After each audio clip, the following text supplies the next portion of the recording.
Morning class. आज हम पढ़ेंगे माँ कह एक कहानी, भाषा सेतु का 5वां अभ्यास कि माँ कह एक कहानी।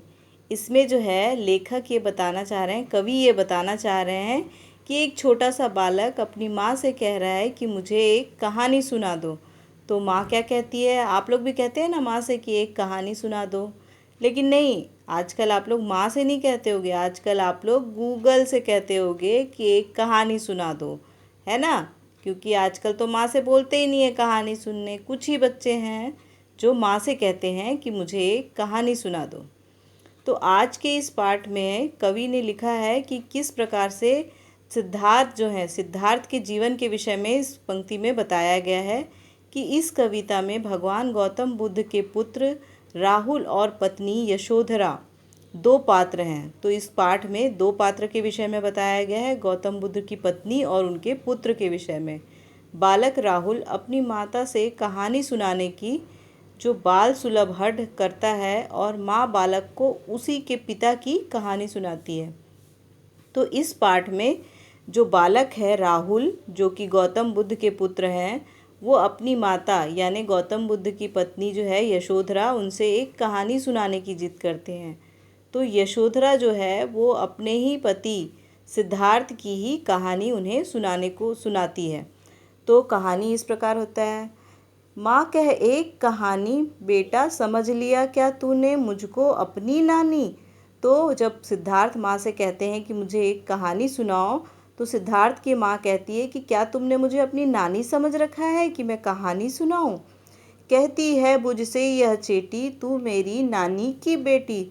तो यही कहते हैं सिद्धार्थ राहुल कि क्या तुमने मुझे अपनी नानी की बेटी समझ रखा है। तो सिद्धार्थ कहते हैं कि नहीं, तुम मेरी नानी की बेटी हो, ऐसा ये दासी कहती है कि तुम जो हो मेरी नानी की बेटी हो। कह माँ कह लेटी की ही लेटी, राजा था या रानी। तो वही कहते हैं राहुल कि तुम लेटे ही लेटे मुझे एक कहानी सुनाओ कि राजा या रानी क्या है उसमें। माँ कहे एक कहानी।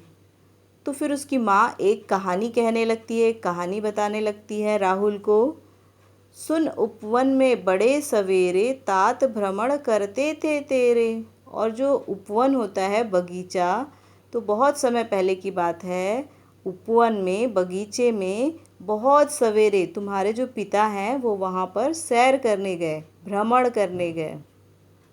जहाँ सुरभि मनमानी, जहाँ सुरभि मनमानी, हाँ माँ यही कहानी। तो माँ कहती है कि जहाँ वो भ्रमण करने जाते थे हर तरफ सुगंधित वातावरण था, खुशबू थी, सुगंध थी। और जहाँ सुरभि मनमानी यानी हर तरफ सुरभि यानी खुशबू फैली हुई थी। वर्ण वर्ण के फूल खिले थे, झलमल कर हीम बिंदु झिले थे। हल्के झोंके हिले मिले थे, लहराता था पानी। तो माँ कहती है कि वहाँ हर प्रकार के, हर रंग के सुंदर सुंदर फूल खिले हुए थे। और जो है बर्फ़ के टुकड़े हैं जो ऊपर ओस की बूंदों के समान दिखाई दे रहे थे। और हवा के हल्के हल्के झोंकों से उनका जल जो है, उस बगीचे में जो जल था वो लहरा रहा था और लहराता था पानी। हाँ यही कहानी। तो माँ कहती है कि हाँ यही कहानी है। गाते थे खग कल कल स्वर में, और उस वन में, उस बगीचे में जो पक्षी हैं वो कल कल मधुर स्वर में, धीमे धीमे मधुर स्वर में गीत गाते थे। यानी पक्षी किस प्रकार से गीत गाएंगे? अपनी मधुर आवाज़ निकाल के। सुबह के टाइम प्रातःकाल बहुत सुरीले होकर वे गाना गाया करते थे। सहसा एक हंस ऊपर से गिरा, वृंद होकर खगसर से। तो तभी अचानक क्या हुआ? तभी अचानक वहाँ एक पक्षी आ गिरा, हंस आ गिरा ऊपर से। तो उसको किसी ने मारने का प्रयास किया था, उसको किसी ने तीर चलाया था, किसी ने उस पर तीर चलाया था।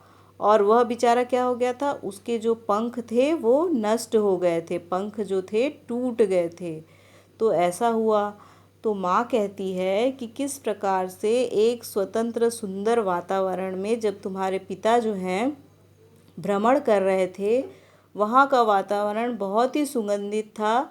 हर तरफ सुंदर सुंदर रंग बिरंगे फूल खिले हुए थे। तो उसी समय हर प्रकार की वहाँ सुंदरता थी। पक्षी अपने अपने अपने वृक्षों से गाने गा रहे थे मधुर स्वर में। बहुत शांति व पूर्ण वातावरण था। तभी अचानक वहाँ ऊपर से एक हंस गिरा, जो कि घायल अवस्था में था। उसे किसी ने तीर मारा हुआ था और उसके पंख टूट चुके थे। तो ऐसा हुआ राहुल, ऐसा बताती है माँ अपने बच्चे को। तो आज की कक्षा में बस हम इतना ही पढ़ेंगे। अब कल की कक्षा में पढ़ेंगे कि इसके आगे उस पक्षी के साथ क्या हुआ।